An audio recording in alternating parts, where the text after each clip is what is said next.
Star জলসার লক্ষ্মী চাপি ধারাবাহিকে দীপের চরিত্রে বাংলা ধারাবাহিকে বহুদিন পর ফিরে এসেছেন অভিনেতা সৌরভ চক্রবর্তী।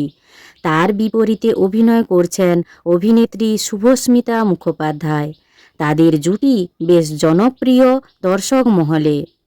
এও শোনা যাচ্ছে ব্যক্তিগত জীবনেও নাকি তারা কাছাকাছি এসেছেন, তারা নাকি প্রেম করছেন।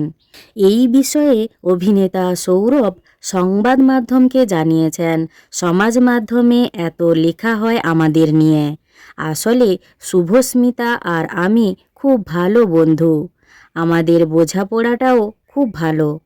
আসলে সমাজ মাধ্যমে দীপ ও ঝাঁপির জুটি নিয়ে উন্মাদনা রয়েছে, আর আমরা খুব ভালো ঝগড়া করতে পারি। গঠনমূলক যেমন হয় তেমনি ঝগড়াই আমরা করি।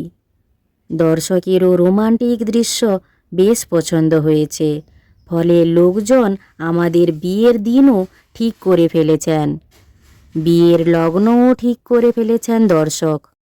এদিকে বাস্তবে নিজের বিয়ের প্রসঙ্গে সৌরভ বলেন, আপাতত বিয়ের পরিকল্পনা নেই, তবে দেখা যাক, সামনে বিয়ের প্ল্যান থাকলে বলতাম।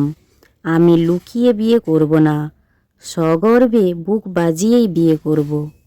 লক্ষ্মী ঝাঁপি ধারাবাহিকে দীপ ও ঝাঁপির জুটি আপনাদের কেমন লাগে জানিও, আর ভিডিওটি ভালো লাগলে একটি লাইক করে পিউ 14 পেজটি ফলো করুন।